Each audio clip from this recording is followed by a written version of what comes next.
Alongside Tanner Hendrickson, I'm Brandon Kiley. We've got Bradford Doolittle. Bradford Doolittle. Of We got Bradford Doolittle in here? We've got Bradford Bruns in The with Redbird us Report's today. really going big. Off and running here today. We got off to as good of a start as the Cardinals did at the deadline. T-Bone, they traded 3 players. Yeah. They traded Phil Maton. They traded Ryan Helsley. They traded Steven Matz. They got a lot of legitimately intriguing pitching prospects in return. How are you feeling? Because I would say, generally speaking, my Twitter feed is full of Cardinals fans that are not thrilled right now, despite what I think is a reasonable return for the 3 pitchers that they did trade. How are you feeling about what the Cardinals accomplished at this year's deadline? I feel like they did the bare minimum, right? Like, I feel like I just did enough to pass in school, right? It brought me back to my days in elementary where, as long as you get a D, it's not failing. And that's kind of how I feel about the St. Louis Cardinals trade deadline. Look, they had 3 pending free agents at the end of the year: Ryan Helsley, Phil Maton, Steven Matz. Those guys are gone on any team that is selling off at a trade deadline, and you're going to get about what the Cardinals got in return. And they got some intriguing pieces. They're all kind of lottery tickets, with one in the Helsley trade that by his kid that's kind of a fringe top 100 prospect, I'd say, since he was in Baseball America's top 100 coming into the year. But this is what I expect in these kind of trades. But I would have thought in a year that was about runway and getting answers on position players for the Cardinals, that they had a surplus in that and that they would be willing to part with at least one of those, like a Lars Nootbaar. We saw A.J. Preller search for a left fielder all day long today. He spent basically the last 24 hours searching for one of those. We saw a couple of teams trying to find controllable bats. Also, teams, I think the theme of the deadline was trading controllable relievers. We saw a ton of those guys get moved today. So I was surprised that they moved nobody with control. I wasn't thinking they would do it on the position player side, but I could have got how they got there. I thought for sure JoJo Romero was gone. I said it on our show today when we wrapped up at 2 o'clock. I said I think JoJo Maton will be the final 2 pieces that they moved, and they didn't do it. They did the bare minimum, and they got okay returns. Like, they got like a C- or D for me, I would say, for their trade deadline today. I think that seems reasonable. John Mozeliak was asked earlier, just about 25 minutes ago, about whether or not the Cardinals were considering trading away their controllable players. He said the following: the team would have needed to be blown away to move any of that controllable talent. They weren't. He said they were, quote, hit hard for their left-handed bats. He added the organization was open to it, but the timing just wasn't now. In referencing Gorman and Nootbaar being on the IL, he said that was also a complicating factor. Man, I don't understand how this remains the philosophy. Like, I think Mo's pretty good at his job. I think I have, over the years, been somebody that capes for him in a way that very few like. It is not a popular belief to say John Mozeliak is a good president of baseball operations. I do not think he did a great job at this year's deadline.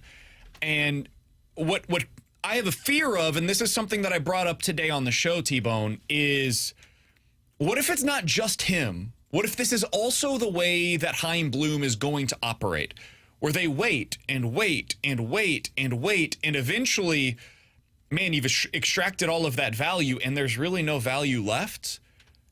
And you end up with the Dylan Carlson situation where you trade him for a reliever that you then DFA a month later. You trade Tyler O'Neill for a reliever that you then DFA the following season, right? You're getting these small returns for guys that otherwise would have had real value for him if you traded, before everything was, the value was sucked dry at the major league level for you. So on the controllable bat side of things, I mentioned this again on the show, I don't have the biggest issue with them going about it this way. It is what it is. I would have liked to have seen them trade Lars Nootbaar personally. I think that would have been the one that I would have focused on. The one that really bothers me a lot is what they did with JoJo Romero. I don't understand.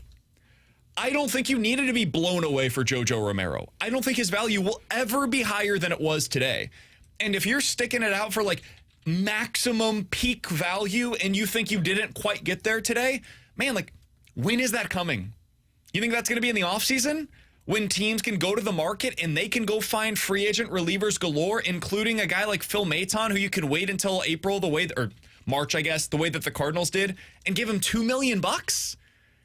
And that's when you're going to be able to trade JoJo Romero for more return when you only get one playoff run out of him. He's not somebody that the qualifying offer matters for. You're going to get more next year at the deadline for him than you would have this year at the deadline for him. I refuse to believe that's the case, given what the returns that we saw were. It's just weird, man. It's really strange why they went about this the way that they did. Maybe it's nitpicking, but man, one guy we saw can get you 2 to 3 different pitchers that can be added to your system.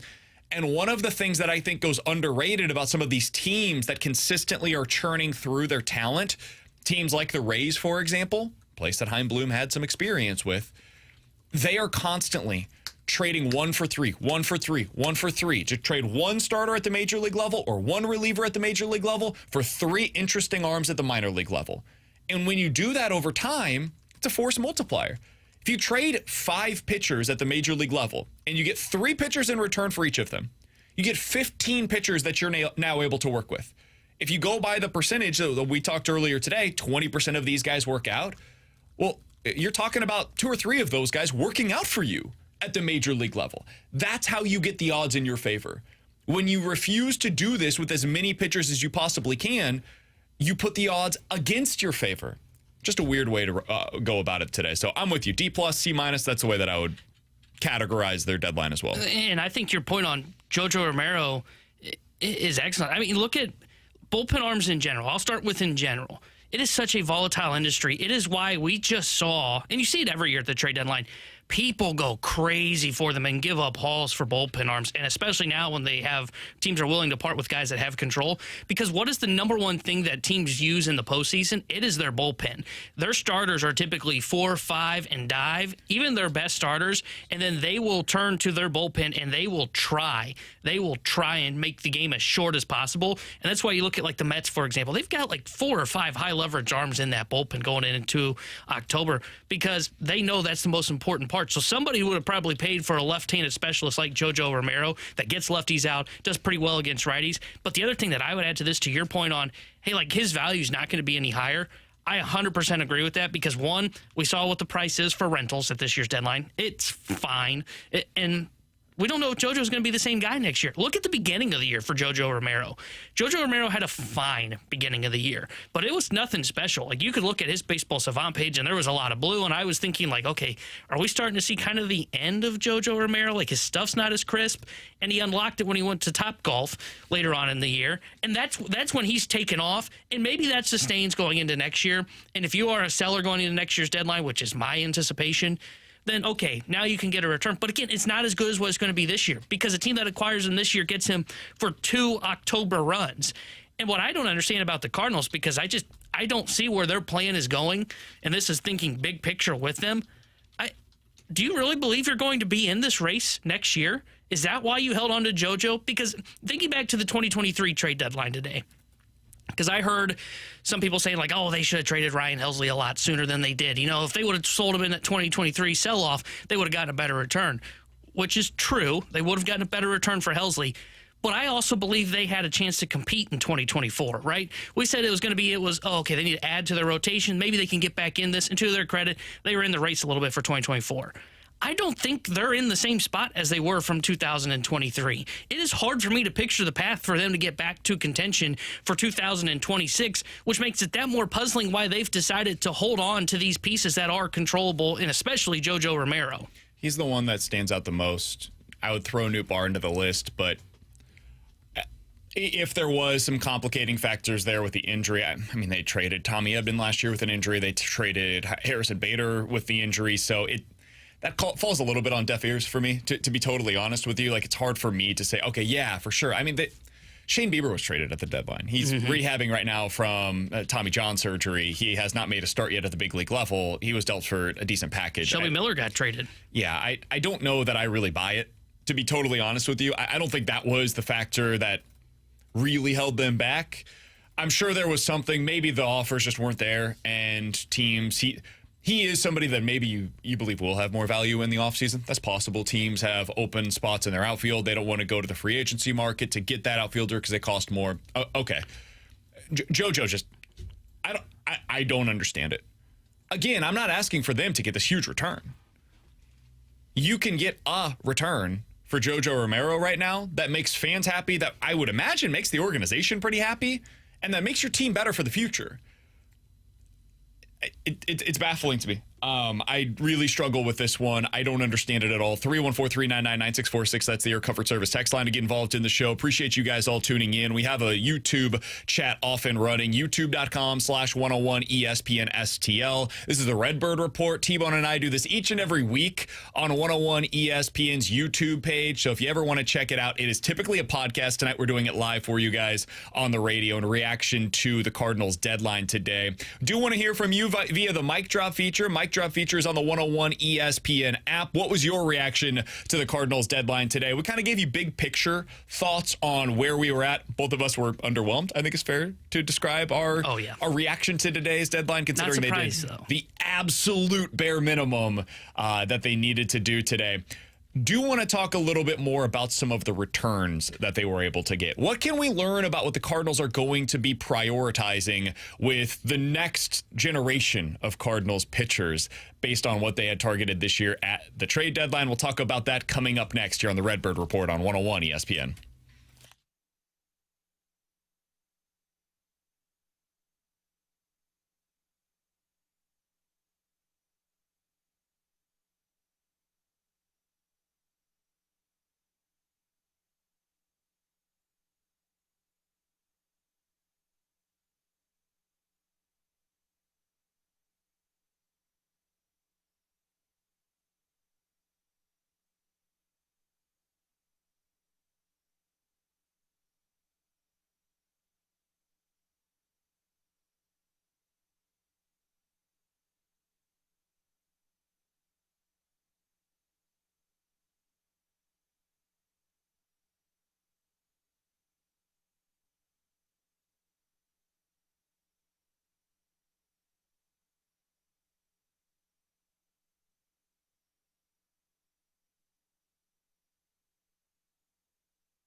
Yeah, I know this is a cliche answer, but it was, just best talent available. But I will say, we were trying to focus on maybe some young starting pitching.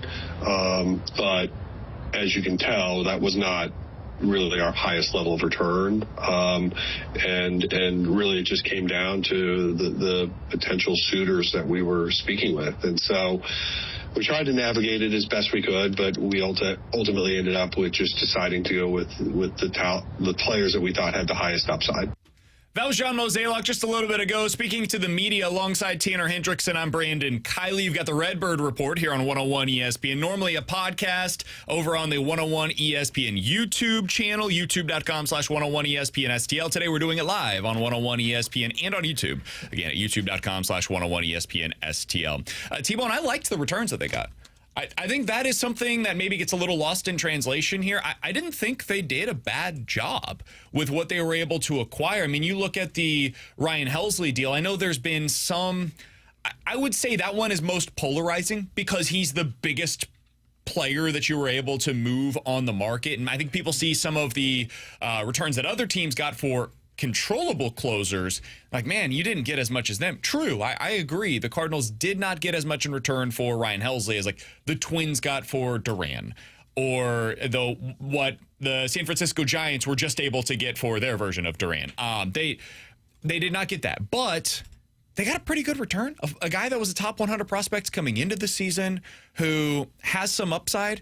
We talked to a scout for Baseball America earlier today who said, hey, I think this guy could be a legit big leaguer, like somebody that has a little bit of pop, sticks at third base long term.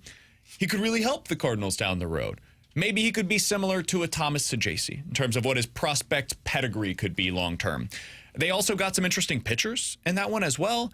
The lowest level guy is really interesting, could be a legit bullpen arm down the road for them.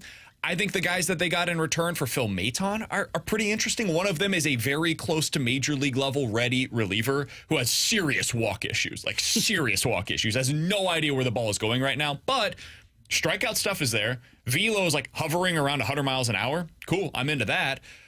The Mason Molina kid that they got in this also looks kind of interesting. Big arm. It doesn't seem like he's got quite the same velo, but his breaking balls are a little bit better than what they've got in this reliever that's closer to the major league level. So cool. I'm into that. And then what they were able to get for Steven Matz, Alec Burleson-esque hitter, but not quite as good from the right side. If nothing else, he can mash lefties for you. And I'm good with what they got. On the return side of things, I didn't love the way that they went about it from who they made available. That's really my gripe with this year's deadline. Yeah, I agree with basically everything that you said there. And look, I find the arms that they acquired intriguing because they do have guys that do miss bats. I mean, all four arms that they acquired at this year's trade deadline are averaging more or have higher than 9 strikeouts per 9 down in the minor leagues at whatever level that they are at now. Most of them come with some walk issues as well, but you hope that the Cardinals can kind of fine-tune that. A lot of these guys are young, and you talked about this with the Baez kid on the show today, but, he's in high A.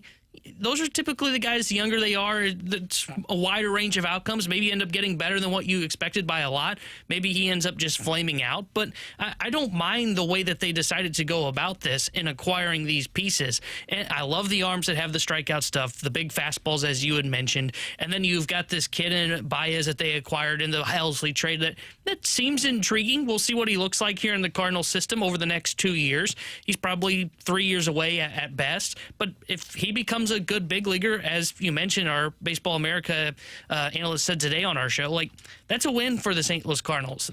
Getting guys to the big leagues in trades for rentals are huge wins. It's why I'm a fan of what Mo was able to get in the 2023 sell-off at the deadline, because a lot of those pieces are helping the Cardinals now. And then, as you mentioned, the other kid they acquired in the Steven Matz deal, that guy looks like he's got a bat. Now, we'll see if they can find a position for him. But even if he just becomes the role that Luken Baker was destined to have this year, which is, hey, be a right-handed thumper that can come off our bench, maybe start against lefties if we find a position for you, that would be a huge win for the St. Louis Cardinals. What if I told you that the kid that they got that's close to the major leagues in return for Phil Maton becomes the next version of Riley O'Brien?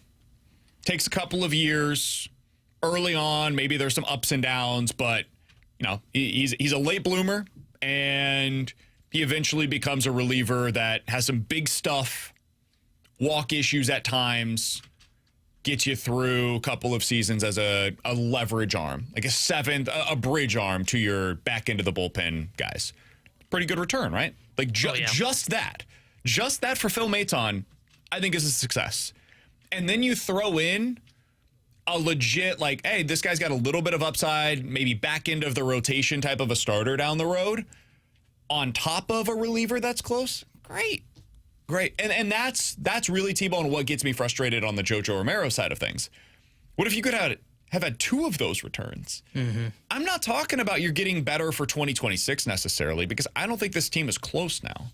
I think this team is further away today than I felt it was on opening day, because of injuries in your minor league system that have really hurt you from a pitching standpoint. TK Roby, I think, was going to contribute next year. It was possible you could have had something from Robersa. It was possible you could have had something from Cooper Jerpy. Like, these guys going down, Team Kent, same thing. These guys going down really hurts your depth on the pitching side of things. So that doesn't help. You haven't had great returns on some of the investments that you've had at the big league level this year as well. So you might be a little further away than I anticipated, which means 2027, which is probably a work stoppage year, is probably the next time that you're looking to legitimately contend. And in that scenario, I'm trying to get as many of these pitchers into my system as possible. Like this guy, Mason Molina, he was a 4th-round pick? Yep, and he came from the Brewers, by the way, where he got drafted originally. That means he was a roughly top 125 selection in his class. So he was one of the 120 best prep players available. Add as many of those dudes to your system as humanly possible as you can. Very few times are you able to do that. Now you can. You basically got an extra draft pick this year. Great. Keep throwing those guys into your system and keep seeing how many of them are able to have success at the major league level. So I liked the returns. I thought they did pretty well, all things considered. I thought nothing was overwhelmingly great, but good nonetheless. Now we see what it ends up becoming through their development side of things. Yeah, and like to your point on like look at some of the arms and like where are they, how far away are they? I mean, I think by looking at their returns, it tells you kind of like where they think, what they're planning for, and I think they're planning for 2 to 3 years down the road right now. I mean, looking at their deadline, all 3 guys they got in the Helsley trade are in high A or lower. One of the 2 arms that they acquired in this Maton trade are in high A. And then the only 2 that were not was the bullpen arm kid that's got the walk issues in Skylar Hales that they acquired in this Maton deal. And then the right-handed bat that Blaze, I can't remember his last name off the top of my head, but Blaze. Jordan? Is it Jordan? Jordan, yes, thank you. Blaze Jordan, he's in AAA. But everything else that they acquired that is nice pieces are all down in the lower levels, which is why, to your point on like, hey, why would you not be making more moves and throwing more pieces down, whether it even be at the low levels or even at the higher levels, to just see if you can find something here on your returns? It's what makes the decision to hold on to JoJo Romero baffling. It's what makes the decision, and again, maybe there wasn't the market out there for these guys, but to just basically hang up the phone at, 12:45 today, of, hey, yeah, we're not going to be taking calls on Nootbaar, Burleson, guys that have control that are bats for us, even though we've got a logjam with our position players. Okay, but if you guys, if 2027 is the goal, 2028 is the goal of, hey, this is when we want our next window to be, we think we're 2 or 3 years away, then you got to be listening on guys that have about 2 years of control. Otherwise, you're getting to that spot and you just have pending free agents, or these guys are gone in the case of like JoJo Romero. So that's what makes it shocking that they decided to hold on to some of these pieces. So we have had a few people say something to the effect of, guys, the return sucks. What are you talking about? So this does not include every trade that was done in the last hour or hour and a half or so, like the last hour of the deadline, because Kylie McDaniel can't possibly do that while he's also on the air for ESPN. But he has a piece over at ESPN.com ranking all of the prospects who changed teams at this year's deadline. Again, this is up until, I would say, like 3:30 or so that it's been updated thus far, because it has the Mason Miller deal in here, for example. Mason Miller's deal, the Leo DeVries, that was the best prospect that changed teams this year. He is a guy that can actually become a superstar at the major league level. Very few of those players are ever dealt, much less at a trade deadline. The last time that a guy of this pedigree was dealt at a deadline was when we saw Eloy Jimenez get traded at the deadline. That was like almost a decade ago, T-Bone. Last year, for example, there were 0 top 100 prospects traded at the deadline. This guy's a top 5 prospect. So yeah, that very rarely happens.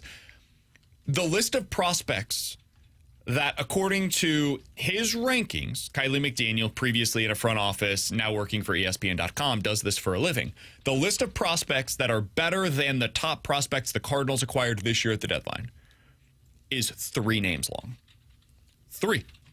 He has Jesus Baez as the 4th best prospect that changed teams this year. And he has him in the same tier of prospects as those ranked 2nd and 3rd on that list. So if you just told me, hey, the Cardinals are going to be able to acquire one of the top 5 prospects that are traded at this year's deadline, and they will do so for a rental reliever in Ryan Helsley, how do you feel about that? I feel pretty damn good about that. And that's what, according to at least one evaluator, they were able to command in return for Ryan Helsley. Now, there were other guys that they got as well, and they were ranked much lower on most of these lists. That's what you're expecting when you trade Steven Matz and Phil Maton, 2 guys that are expiring relievers that don't close out games.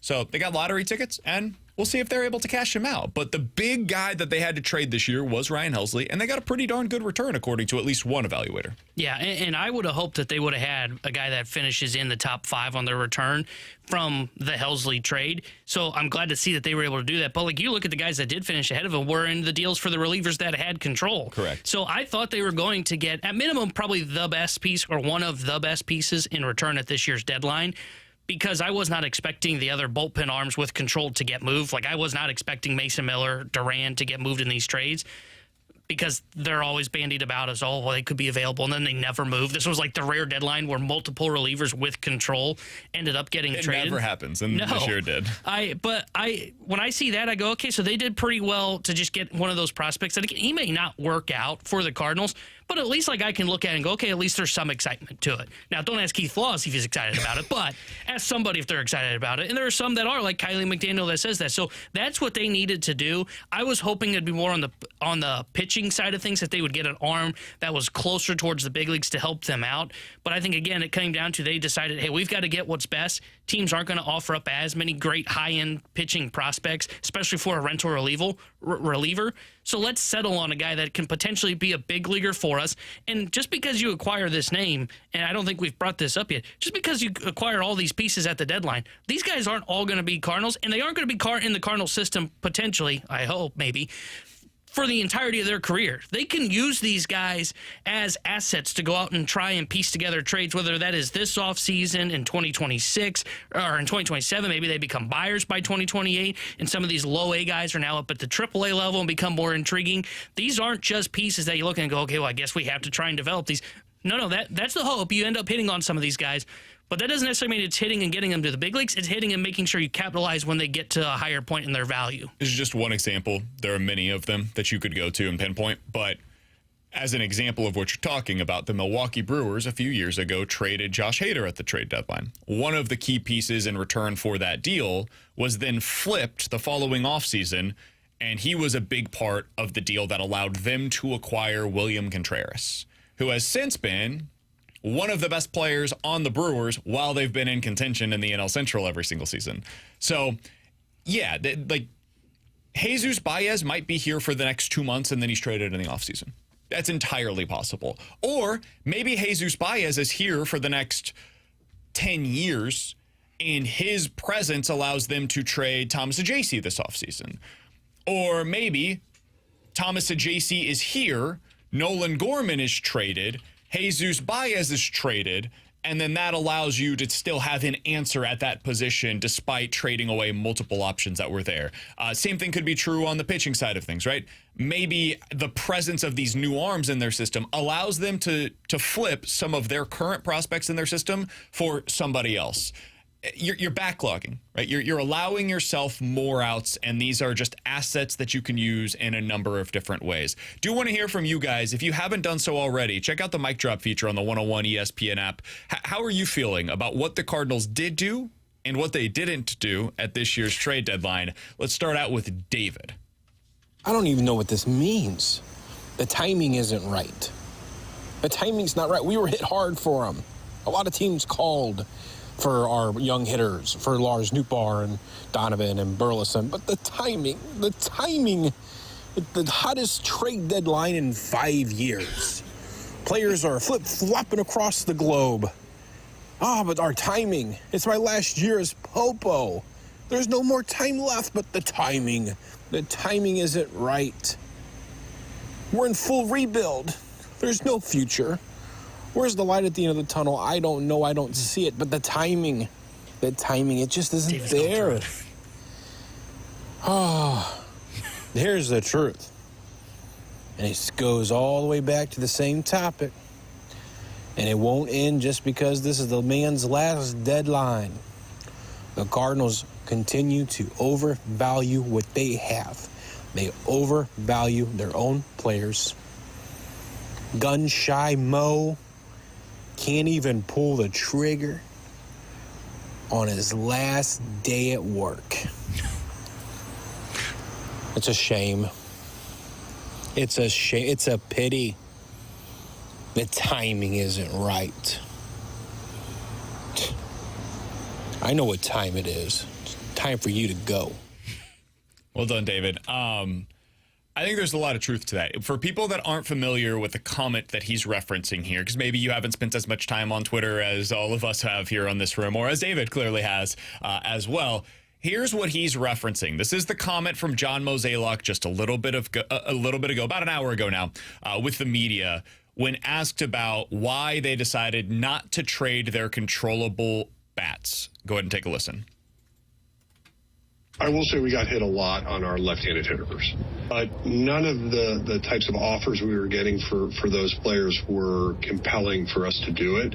So to say we went into this solely with just the focus of those three expiring contracts is not necessarily accurate, but we were not motivated to move players that we had under control unless we were, well, to put it mildly, blown away, and we just weren't. He then continued later on and was asked once again about it, and he said the timing wasn't right for them right now. T-Bone, I don't really know what to make of this. I am reading this piece right now from Katie Wu, Cardinals insider for The Athletic, and she wrote about this over at The Athletic today. She said, it's fair to question why the Cardinals did not seriously entertain rival teams' interest on players with multiple years of control, especially if their focus is on the future. The perceived value for Donovan, for example, has never been higher, but the Cardinals tend to be risk-averse, to put it mildly, and did not seem inclined to move any of their position players from the start. The dynamic between outgoing Mozeliak and incoming Chaim Bloom also complicates matters, as much as St. Louis will insist otherwise. Mo's departure at the end of the season could have played into the organization's decision to only trade pending free agents. Letting Bloom make the final call regarding the players he will inherit makes sense, though the Cardinals obviously risk not capitalizing on a seller's market. I do wonder, and this is from Katie's piece, so I'm just going to go based on those words that I just read, right? We don't know the inner dynamics of the Cardinals organization. They make sure that we don't understand what exactly goes on there. If this was a situation where Mo was like, hey, you're not making the calls right now, let's go ahead and wait until you're making the final call, just put him in charge of making the final call on those. If Mo wants to say, I had final say, if it's an ego thing, if it's this is still my job thing, whatever the explanation, if this was just part of the decision, part of the preseason call of Mo's going to be in charge, this is the agreement, he's in charge for the rest of the season, and then Chaim, you will take over in November, whatever the case may be, right? Cool. Can we amend that for one day? For July 31st, if we are trading players with multiple years of club control, why don't we just go ahead and let Chaim take that? He's making all the calls. He makes the final say. And then, Mo, if you want to write it down on a piece of paper, I think they put it through like a transaction thing, through a computer system, whatever it is. You want to send it into Major League Baseball? Dude, that's all you. But the legwork on this is going to be Chaim's decision. They have a big committee. Like, I understand it's not any one person that's making any one individual decision. But, dude, if this was all about they didn't want to make that choice now because they want to wait until Chaim takes charge, just move up the start date by a week. Like, just allow Chaim to make the call. That's wild. If that's true, that is wild, man. I don't get that, because that was like the biggest thing for me going into the deadline is how much say is Chaim going to have, because the rental's like, okay, when you get to sell mode, like, again, I said this earlier, that is any GM's going to do that, whether he's out or not, he's going to be making those moves. But also to go back to like, okay, so why would we not move up that timeline when literally last year Mo used the Fetty move as both a move for the trade deadline in 2024 to help the team make the playoffs, and basically said this is also to start our offseason and get us a starting pitcher because he's got a $7 million deal that we can put into our rotation. Well, did that not carry over when Chaim was going to take over the team? Because Chaim Bloom should have enough of a decision now, or enough runway from these players to be able to make some of these decisions and start the Cardinals offseason. We've seen, hey, you know what? Maybe there's not another level to Lars Nootbaar. Stayed healthy for the most part of the year, got hurt near the end here. But we know what Lars Nootbaar is. You know what? Just doesn't look like there's that next step like we were expecting him to take. Ivan Herrera, not a catcher. We learned that, by the way. We learned that. Brendan Donovan, really good baseball player for us. Mason Wynn, really good baseball players. You know who's really taking the minor leagues by storm and is coming sooner maybe than expected? J.J. Weatherholt. Are we going to be willing to part with one of these guys? Hey, Alec Burleson's been really good. He's not really an outfielder. He's okay there. Can we capitalize? Well, his value's probably at its highest, and he's playing good baseball. Maybe we can move on from him. And I'm not saying you sell all those guys, right? I'm not saying you do what the Twins did and basically trade their whole 26-man roster. I've seen them getting celebrated. What they did is embarrassing. Not just today, but this has all been coming to a head over the last 2 seasons. What they have done to that organization is an embarrassment to Major League Baseball, and I can't believe that they've arrived in a place where everybody is gone. But anyway, sorry. Go ahead. But, like, again, I'm not saying you get to that spot. You could have listened on somebody, though, right? You could have tried making a move on one of these guys and move on from them to accelerate the offseason. And my biggest thing, too, is could you have used this? Because whatever you were getting in return for probably a Nootbaar or a Burleson or Donovan, whichever one that they may have traded if they did go down that path, probably wasn't going to help the Big League Cup club for 2026. But instead of looking at this and saying, hey, 2028 might be our year, could you get something back in return in that deal that you look and go, okay, maybe that guy can help us a little sooner, along with this Baez kid that we've got, along with Weatherholt, and then Liam Doyle that'll get here quicker than expected. Could 2027 actually be our year? Could we actually move this time frame instead of like from 3 to 5 years, from like 2 to 3? Why was Chaim not making these decisions then today for these? That is a terrible decision from the St. Louis Cardinals. They should have the guy that is going to oversee the franchise for the 2026 season, running a deadline when they are selling. If they were buyers, I could see how Mo was running this in his final hoopla to try and get the squad to the playoffs. Not when you're selling. When you are selling and you're not here, you're not thinking long term. You're not thinking what's probably best for the organization. This should have been Chaim Bloom's trade deadline, and if he was not involved for those pieces especially, that is embarrassing. I think he was involved. Making the final decision. If he should be making the final call on these. That's my point. I agree with you. The Cardinals have pushed back on this from day one, and it is another thing that I just don't understand. If you make a decision that is for 2026, it should be Chaim's call. If you make a decision that is for 2025, it should be Mo's call. I don't know why that's so hard, but it seems to be. They seem to have a different arrangement in place, and it seems like they agreed to it from the very beginning, which is, hey, 2025 is Mo's team still. He's making all of the calls that affect the Major League club. And then in 2026, that's Chaim's decision when he can make those calls. I agree with you, T-Bone. I'm with you on all of this.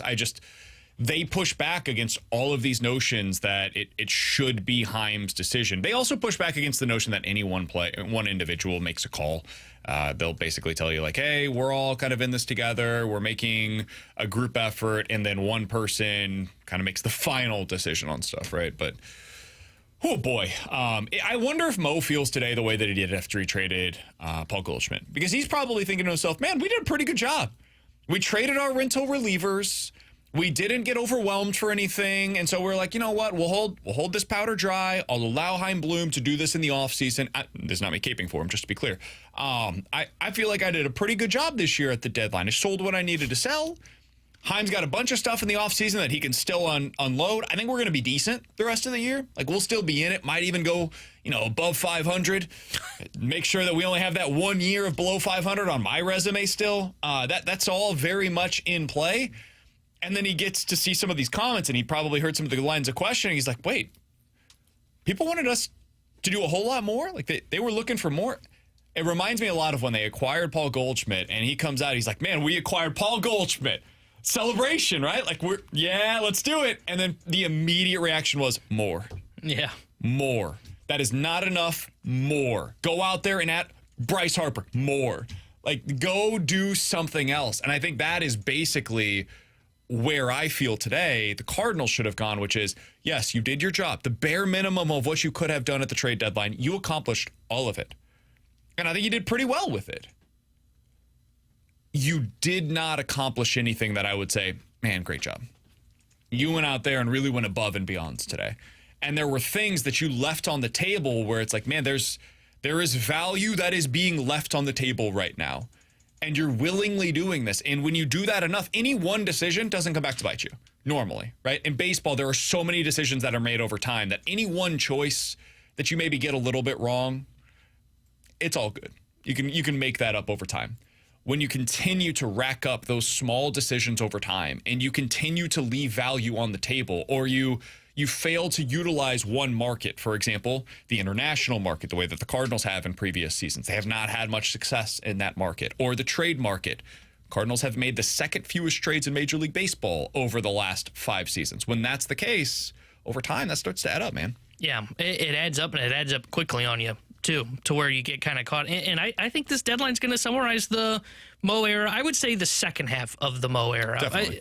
I think he should get more credit than he does for the very beginning of when he took over the Cardinals, because that's when I would say I think Mo was a good president of baseball operations. I do think the game has started to, I don't know if pass by is fair or not, but like, they clearly missed on the swing and miss era. They continued to stick with the ground ball mentality first. We're going to pitch to contact. We're going to play great defense. And like, man, that doesn't work anymore. But the reason that I say this kind of feels like it defines the second half is what you're describing there of like, hey, you're getting right up to that line of like, hey, you're almost going to get that gold star for really going above and beyond, maybe even extra credit. And then they stop at the line. And the reason I bring that up, I remember, I think it was Mike Farron of MLB Network Radio was on with us one offseason. Might have been going into 2023. And he said it felt like your typical Cardinals offseason, which was they got right up to that line where you look at them and go, boy, they are like one piece away from going from a good team to maybe a great team, and they wouldn't get to that line. They would always miss out by acquiring whether it be that extra bat or going out there and acquiring that extra arm that could get them there. And this is just the reverse of that. It is, hey, we're doing the bare minimum. We're going to get what are interesting pieces, but we're not going to capitalize on significant value from potentially a left-handed bat in our outfield like Large Nootbaar when we are at a log jam right now. And this decision has to come probably in the offseason. They cannot, I would say they should not run this back going into the offseason. So they have to make a decision on this outfield going into next year. Why would you not make that decision now and accelerate that timeline? It's confusing. It is very confusing to me. Do want to hear from you guys. 314-399-9646 is the Air Comfort Service text line to get involved in the show. YouTube chat is available for you at youtube.com/101ESPN STL. If you're wondering, like, what am I listening to right now? Why are these guys on the air at 6 o'clock? There's typically not any live and local programming right now. What is going on? This is the Redbird Report. He's Tanner Hendrickson. I'm Brandon Kiley. We've got Bradford Bruns in with us today. Normally it's T-Bone and I. We do a podcast each and every week. It is called the Redbird Report. It is basically an hour of Cardinals conversations that we don't get to.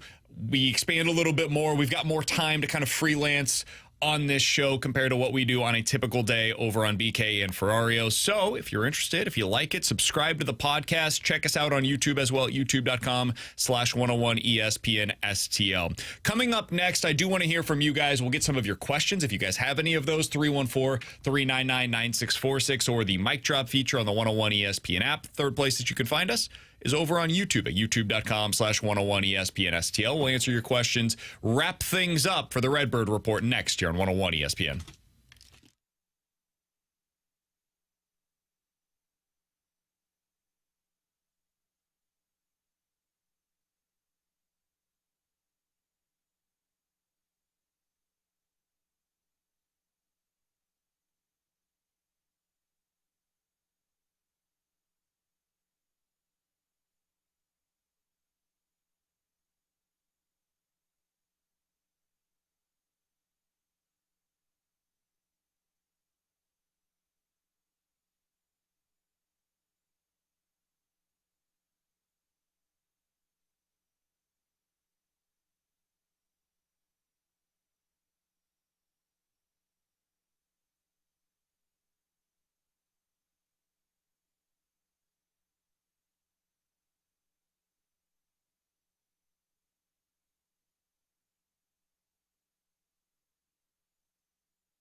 when the question was asked, like, were we not willing to move players under control for future years, the answer is I think the organization was open to it, but the timing just wasn't now, because two guys were on the IL. It was just an awkward time, and so I feel like your question is a good question and one that will ultimately be resolved probably over the next 6 months. That was John Mozeliak just a little bit ago explaining why the Cardinals decided not to trade their controllable players. They did make 3 deals over the last 24-ish hours or so. Ryan Helsley, Steven Matz, and Phil Maton. All of their rental relievers are now out the door. They did that. They did not trade any of their guys that had multiple years of control remaining. I'm Brandon Kiley. That's Tanner Hendrickson. You've got the Redbird Report here on 101 ESPN. 314-399-9646 is the Air Comfort Service text line. YouTube chat is available for you at youtube.com/101 ESPN STL. I do want to hear from you guys on some of the questions that you may have coming out of today's deadline, or any of the thoughts that you may have as well. We'll get to those here for our final segment in a little bit more than 5 minutes. We'll get you guys to the Hall of Fame game here on 101 ESPN. From the 314, guys, who do you think will get the ball now in the 9th inning of a tight game moving forward? Is it JoJo, or do you think they'll give somebody else a look? I think the first player that will get that opportunity, and they made reference to this in that press conference as well, is JoJo Romero. I think he will be the first one that gets that opportunity. After that, because I think they're going to give other players opportunities as well, I would guess Riley O'Brien would be the next man up. Who do you think will get those opportunities primarily, T-Bone? I think they'll go JoJo first. I mean, you look at his splits, it's not too significant. I mean, even right-handers are below league average against him this year, and they did that in 2023 when Helsley was injured. JoJo kind of became the closer. I think they'll start with him, and then I think as this starts to go along and they start to slowly kind of progress guys from kind of middle relief to, okay, let's try you in high leverage, I think O'Brien, I think Swanson, I think those two will be the guys that they might try to mix and match in there with JoJo to close things out. I'm glad you brought up the splits. That is something that I do think could be problematic for the Cardinals. And this is why I would have traded him, is because you're now going to put him into a position where he's not used in the same advantageous scenarios. JoJo Romero is fine. He's solid against right-handed batters. They have a 675 OPS against him. That's like 5% below league average for the hitters. The hitters are 5% below league average against JoJo Romero. Pretty good. Against lefties, they have an OPS of 500 against him. They're batting 185 with basically no power. They have 0 home runs on the season against JoJo Romero. That's significant. And why is that the case? Well, because they're getting him as many at-bats as possible against lefties. They're giving him a lefty lane. He would get the big lefties in a lineup, and then you would go to Maton for the big righties in the lineup, and then you'd have Helsley come in for whatever comes next to close out the game.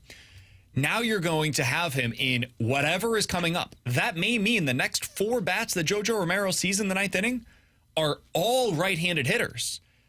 That's not putting him in the same positions for success. So right now, yeah, those righties not doing a ton of damage. What about when those righties become, you're going up against the best of the best right-handed hitters consistently in the opposing team lineup? It is something that does concern me a bit. It means that his value would maybe go down a little bit because his numbers continue to diminish over time. Another reason why I would have dealt him at this year's deadline. And real quick, that's what helped them boost the value for Matz coming into the deadline. Remember, Matz was very splitty. Have you seen his splits for this season? Yeah.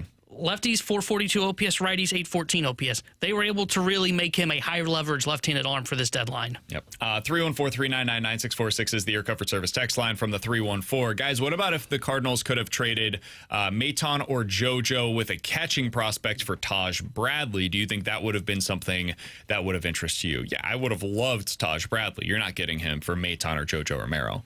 The return for him was Griffin Jacks, who has multiple years of control remaining and is a really good reliever. So you would have had to have like Leahy, maybe more than that. Leahy, and I was using him as like the center point for the trade. Yeah, I think Griffin Jacks is better. I agree. Leahy. Like you're talking about if you had traded, I don't know, if you had a Maton type of player who had been here for 3 years and was like 25 years old, that's the kind of reliever that ended up acquiring Taj Bradley. I don't think the Cardinals had what it would have taken. They would have had to trade like prospects for Bradley. Yeah. And I don't know that would have been something that the Rays were interested in. No, they were clearly looking for a long-term bullpen arm, a guy that had control. So I don't think they had the pieces. Leahy would have been like a starting point, but like you would have had to add multiple prospects to that. From the 618, guys, why couldn't the Cardinals go after quality instead of quantity? Included more controllable players? Would that have been something that gets you that? Yeah, control gets you quality. The rentals get you quantity. And you hope that one of those quantity of players becomes something of quality. So, yeah, I think that's why. Yeah, and that's why we said they should have been more aggressive with moving their controllable arm, JoJo Romero, and potentially their bats. Yeah, that's how you get more quality. Control was the big theme of the deadline, right? What got the teams the best returns? Relievers that had control. 314-399-9646 is the Air Comfort Service text line. iRock over in the YouTube chat says, BK, do you really think that other teams weren't looking at JoJo splits as well? It's why he likely had very little value on the market. I think they probably were, and I think that a lot of teams could really use a high-leverage left-handed pitcher.